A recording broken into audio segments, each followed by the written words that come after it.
tua dan saksi-saksi yang berbahagia. Dan anak-anak, 21 anak khususnya yang dibawa untuk dibaptis, yang Tuhan Yesus kasihi sekali. Kita masih dalam suasana Natal ya, dan oleh karena itu saya mau bilang buat semua dan juga buat anak-anak, selamat hari Natal semuanya. Ya, semoga hari Natal tahun ini tumpung sukacita bisa kita alami ya, susah ada COVID lah, jadi ketemu bisa datang pi mana-mana. Jadi itu sukacita yang besar. Juga semoga semangat Natal yaitu cinta kasih, rasa persaudaraan juga semakin terasa di antara kita. Sebab untuk itulah Natal terjadi.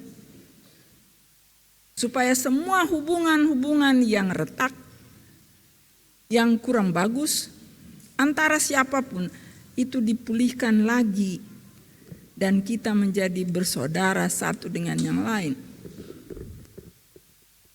Hal kedua yang saya mau bilang adalah bahwa Natal itu, peristiwa Natal itu dia berfokus pada seorang anak khusus, bayi kecil, bayi Yesus yang lahir di kandang Bethlehem. Dia diutus oleh Bapa di sorga untuk menyelamatkan dunia ini, untuk menyelamatkan kita semua. Bapa memberikan kepadanya tugas-tugas yang harus dilaksanakan nanti ketika dia sudah besar dan bisa berfungsi. Jadi di dalam peristiwa Natal, anak-anak menjadi tokoh yang sangat penting. Khususnya bayi Yesus, anak kecil itu. Sangat penting. Dia datang ke dalam dunia. Tapi cerita ini juga bercerita tentang ada ancaman terhadap anak kecil ini. Seorang raja yang sangat besar dan berkuasa, tetapi yang gila kuasa. Herodes. Dia mengancam untuk membinasakan hidup anak ini. Itulah kenyataan hidup dari dunia ini. Selalu ada orang jahat yang melakukan hal-hal yang bertentangan dengan kehendak Tuhan. Dan dalam kenyataannya sekarang ini, Natal sedang kita rayakan di tengah dunia di mana hidup anak-anak di beberapa tempat, di berbagai tempat juga di dalam kehidupan kita. Hidupnya tidak indah. Seperti pohon Natal yang indah ini, banyak anak-anak tidak mengalami keindahan seperti ini. Di daerah-daerah perang, mereka mengalami kehidupan yang sangat menakutkan. Beberapa hari lalu kita nonton sebuah YouTube, ada sebuah paduan suara anak-anak dari Ramallah, Palestina. Dan dong menyanyi tentang Natal. Dan di dalam lagu itu mereka bilang apa? Tolong kasih kesempatan buat anak-anak di Gaza untuk hidup. Tolong perhatikan hidup mereka. Dan juga anak-anak di daerah-daerah perang itu. Juga di Israel, banyak juga yang hancur hidupnya. Di perang Ukraina dan Rusia. Hidup anak-anak mengalami banyak ancaman. Mereka bilang, kami dilahirkan untuk hidup, bukan untuk mati. Itu jeritan hati dari anak-anak.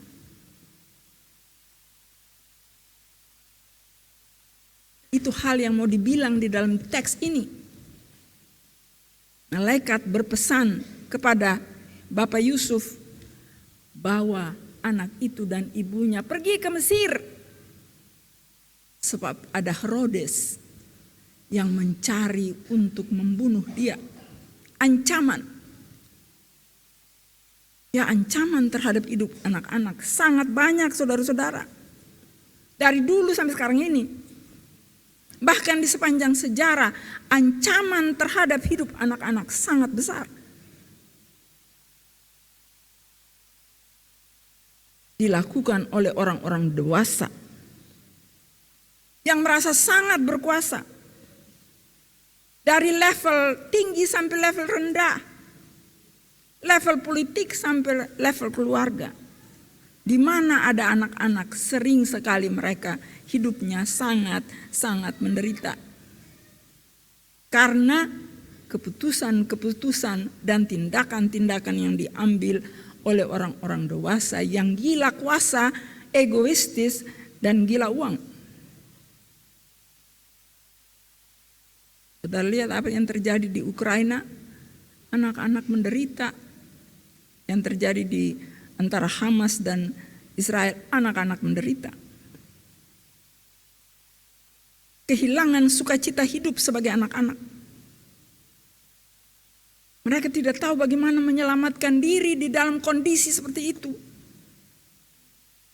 Mereka hanya berserah kepada hidup. Kalau ada yang baik hati untuk menyelamatkan mereka, mereka akan sangat berterima kasih. Atau saya pernah lihat di Irak, ribuan anak-anak itu tergeletak di dalam rumah-rumah sakit. Karena apa? Mereka sakit kanker darah, leukemia. Mereka sakit berbagai macam penyakit-penyakit yang susah sekali. Sebab mereka tidak punya makanan yang cukup. Embargo diputuskan oleh petinggi-petinggi politik di mana-mana. Khususnya di Amerika. Dan mereka harus menghirup udara-udara yang bercampur dengan racun-racun bom dan mortir. Zat-zat kimia beracun, akibatnya sakit semua.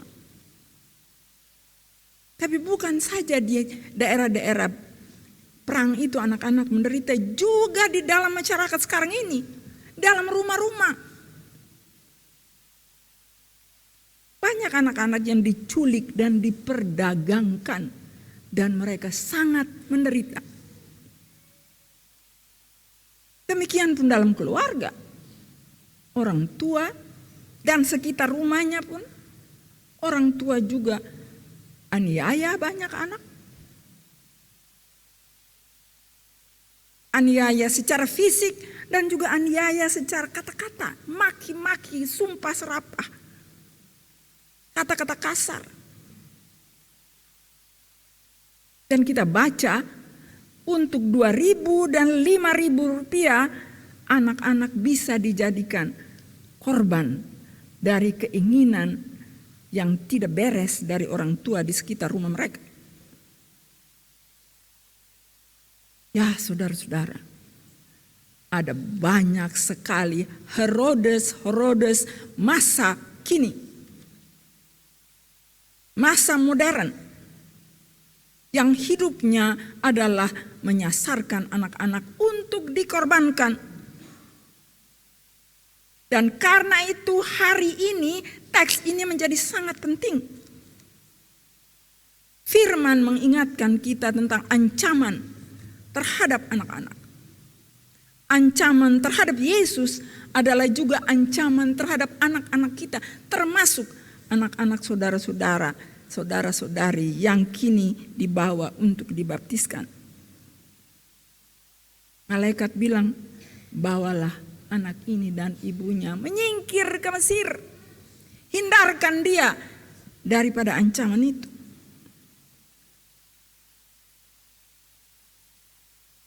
Allah mengasihi anak-anak. Sebab anak-anak adalah milik Allah, ciptaan Allah yang dia kasihi. Di dalam Mazmur 127 dibilang anak-anak adalah milik pusaka Allah.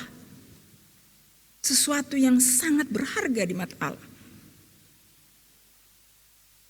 Dan dimaksudkan oleh Allah agar supaya mereka turun-temurun menjadi orang-orang yang membawa sukacita kepada hati Allah. Allah memberi kepada mereka hak hidup. Karena itu, hidup mereka harus dikembangkan oleh kita semua orang-orang dewasa. Supaya pada waktunya mereka bisa berkembang menjadi orang-orang yang berguna bagi keluarga, orang tua, saksi-saksi, dan juga bagi dunia ini. Ya, sama seperti Yesus, anak Bapa di sorga, Tuhan juga meletakkan potensi-potensi besar dalam hidup anak-anak kecil ini. Supaya mereka dikembangkan, fisiknya dikembangkan, tapi juga imannya dikembangkan. Untuk hidup takut Tuhan dan hidup menjadi berkat bagi banyak orang.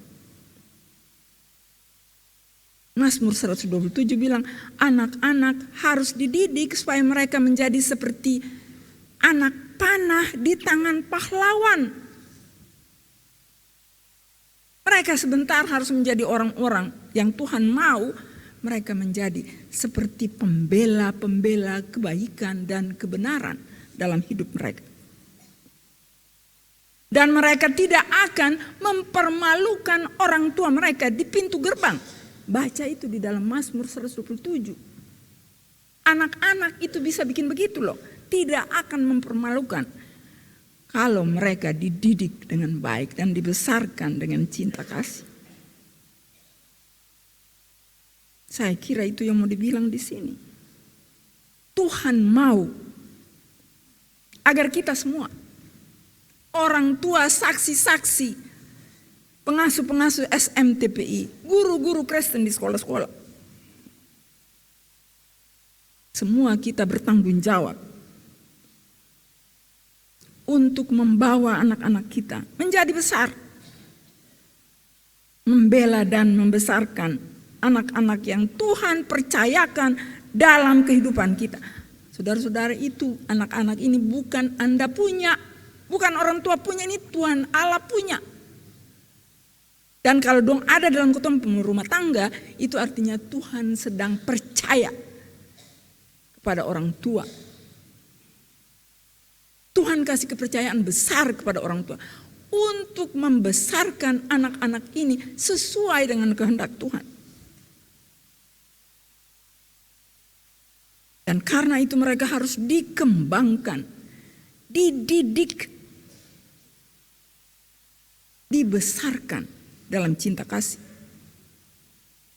Dan karena itu mata dan telinga mesti lihat dong ada di mana nih, dong ada di siapa nih. Don terancam kesendong hidup.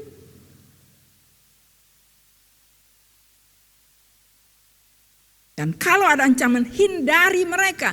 Tuhan bilang tuh lewat malaikat bahwa dong anak ini dia pergi. Hindari dia dari ancaman. Jadi jangan kasih tinggal dia begitu saja. Kasih tinggal saja. Yang penting dia sudah lahir di Betepung Rahim. Tuhan percayakan anak-anak itu pada kita. Dan Tuhan ingin anak-anak ini diberikan cinta kasih. Masa kecil yang indah penuh cinta kasih. Penuh kesempatan untuk berkembang. Supaya menjadi pembawa berkat dalam hidup. Mulai dari dalam keluarga sampai ke dalam jemaat, sampai ke dalam masyarakat. Mungkin saudara-saudara akan bilang, ibu bicara dong mau jadi berkat, ketemu sing ada uang per ke sekolah dong tinggi-tinggi. Cinta kasih bukan soal kepeng. Anak-anak mau berhasil bukan cuma karena kepeng, tapi karena dong merasakan cinta yang besar dari orang tuanya. Dan dong besar menjadi orang-orang yang membanggakan orang tuanya. Saya punya contoh, saudara-saudara. Ada seorang anak laki-laki. Dia lahir dalam sebuah keluarga yang tidak terlalu berada. Dia cuma tamat SMP. Lalu setelah tamat, main-main sedikit di rumah, dia bilang beta mau pergi merantau di Jakarta. Dan pergilah dia merantau ke Jakarta. Di Jakarta itu kan banyak sekali kesempatan jalan-jalan pintas itu. Dan anak-anak Maluku sering ambil jalan pintas itu, masuk geng. Jadi preman.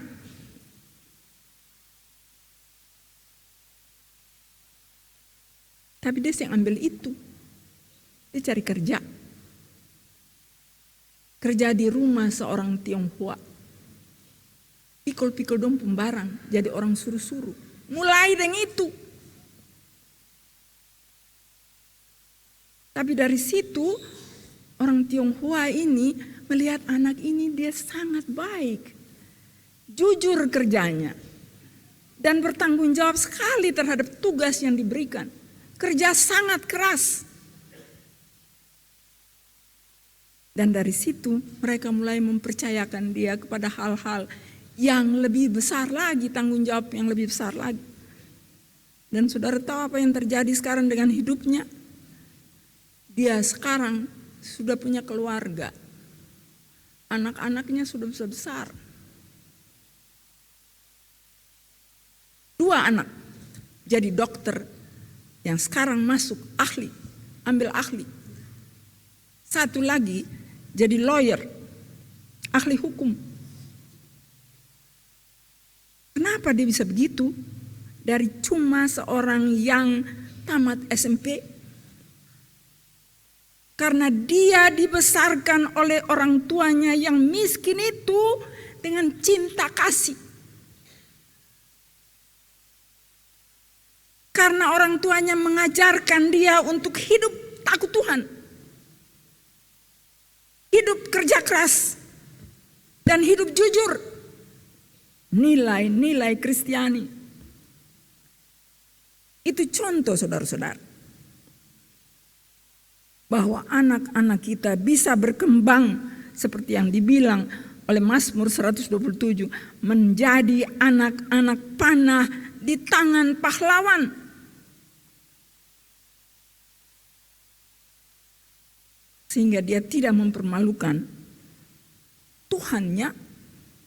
Dan dia tidak mempermalukan orang tuanya yang mengasihi dia. Itulah panggilan buat kita semua saudara-saudara. Panggilan buat orang tua, panggilan untuk saksi-saksi, panggilan buat jemaat. Kita semua sebentar kan kita akan berdiri dan bilang kami ikut bertanggung jawab untuk hidup anak-anak ini. Kita semua dipanggil oleh Tuhan Allah untuk membesarkan dan mendidik anak-anak kita.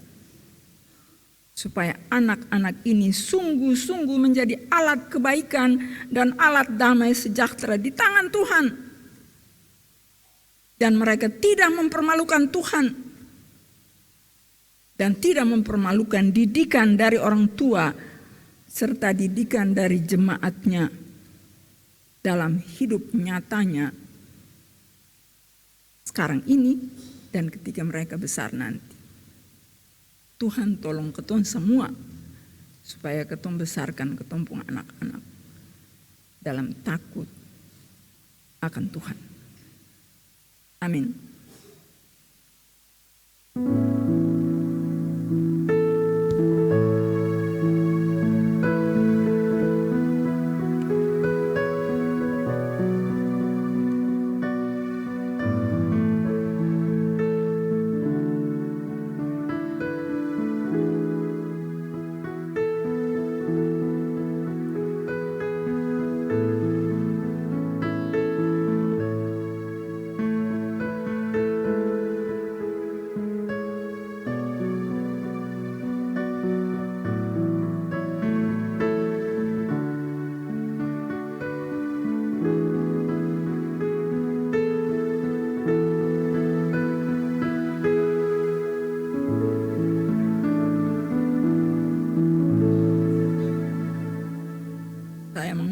orang tua dan